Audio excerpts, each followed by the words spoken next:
Picture this. You have a credit card with a $5,000 limit. You spend $2,000 on it throughout the month. You have the money sitting right there in your bank account. The bill comes in. You pay the full balance. Zero interest, zero late fees. You did everything right. 3 days later, you get a notification on your phone that your credit score just dropped 20 points. That's not a glitch. It's not identity theft. That's just a credit system doing exactly what it is designed to do. Until you know about that one specific date on the calendar, it's going to keep happening to you every single month, no matter how responsible you are. Here's what I'm going to show you today. You're going to learn about why scores drop even when you pay on time, the one date that actually controls your credit score, the 1% rule that separates people with good credit from people with great credit, and the exact step-by-step process to put all of it into action. Starting this week, I used this exact strategy to push my own credit score to almost a perfect 850. By the end of this video, you will know exactly how to do the same thing. Here's what most people think happens. They swipe their card, they spend some money throughout the month, the bill comes in, they pay it, the credit bureaus see a zero balance, a clean slate. This is not how it works. The credit bureaus do not watch your account in real time. They do not update the moment when you actually make a payment. What actually happens is that your bank takes a single snapshot of your balance once a month and sends that snapshot to the 3 major credit bureaus, Experian, TransUnion, and Equifax. That number gets locked into your credit report for the entire month. Here's the problem. That snapshot never gets taken before you get a chance to pay. Let me walk you through the actual timeline so this is crystal clear. Your billing cycle runs for about 30 days. During those 30 days, you're buying groceries, gas, subscriptions, maybe a few bigger purchases. Your balance is climbing. At the end of those 30 days, the billing cycle closes. Your bank generates a statement, and that statement captures the current balance at that exact moment. This is called a statement closing date. That balance on the statement is a number that the bank sends straight to the credit bureaus. Then, about 25 days after the statement closes, your payment is actually due. So you might carry $12,500 balance that gets reported to the bureaus on the 30th. You pay the $12,500 in full on the 20th of the following month.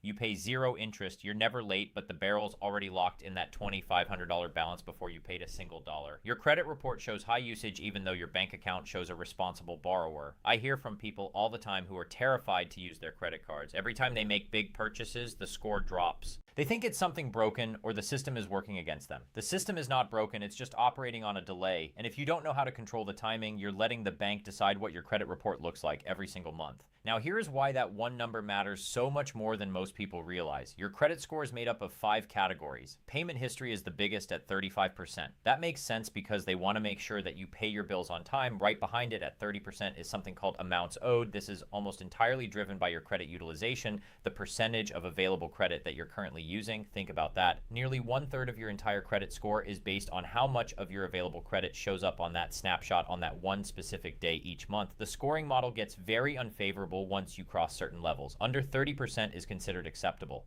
Under 10% is actually where better scores live, but here's the part that surprises most people and the part that competitor videos skip over. This does not just apply to your overall credit usage across all of your cards. It applies to every single card individually. You can have $50,000 in total available credit, but if one card with a $600 limit is maxed out, your score takes a hit from that card alone. The algorithm sees that single maxed out account as a warning sign regardless of how low the other cards are. I've seen people with scores in the 780s drop 30 to 40 points in a single month. They did not miss a payment. They did not do anything new. They just put a large purchase on a card with a lower limit and let the statement close before paying it down. The score dropped fast and they had no idea. Here's a part that should actually excite you. Utilization has no memory. Unlike late payments that can sit on your report for up to 7 years, utilization resets every single month. Whatever your balance is this month becomes irrelevant the moment next month balance gets reported. Fix the number this month and your score responds this month. Now, there is a newer scoring model called FICO 10T that tracks your balance history over time, but the vast majority of lenders are still using older models where utilization resets clean every single month. So for right now, this strategy still works. That is the opportunity, and this is exactly how to take advantage of it. Instead of waiting for your bill to arrive and then paying it, you just pay before the bill has ever been created. 3 to 4 days before your statement closing date, you log into your credit card account and manually pay down your balance to a very low number. When the closing date arrives and the bank generates your statement, it captures that low balance. That is the number that gets sent to the barrels, and that is a number that determines your utilization for the entire month. Here is exactly how this plays out in real life. Your statement closes on the 15th. On the 11th, your balance is $2,000 on a $5,000 limit. That is 40% utilization. Instead of waiting for the bill, you log in on the 11th and make a manual payment of $1,900. Your balance drops to $100. When the 15th arrives, the bank generates your statement and it shows a balance of $100. That $100 gets sent to Experian, TransUnion, and Equifax. That is 2% utilization. When your actual due date comes in about 25 days later, you pay the remaining $100 $2,000, you pay zero interest. The bank got paid in full and the bureaus receive a great number. Your score reflects a responsible, low risk borrower. You're not cheating the system. You're just taking control of when the photo gets taken. Instead of letting the bank snap a picture on your worst day of the month, you're cleaning it up before the camera clicks. Now, here's where most people make a second mistake once they learn the strategy.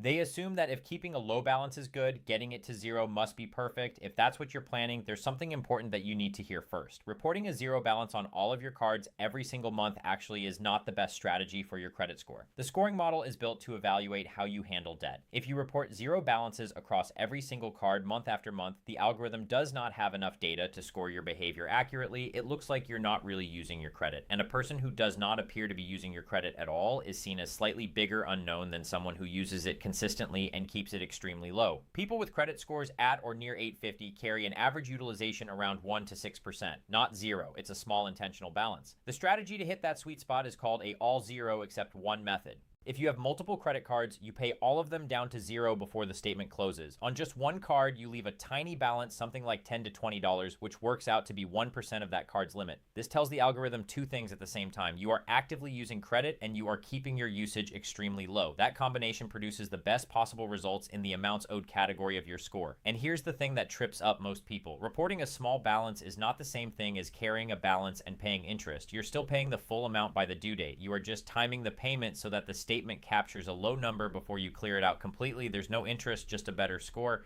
Now that you got the full strategy, here's a step-by-step process to actually execute it starting today. Step 1, find your statement closing date on every card that you have.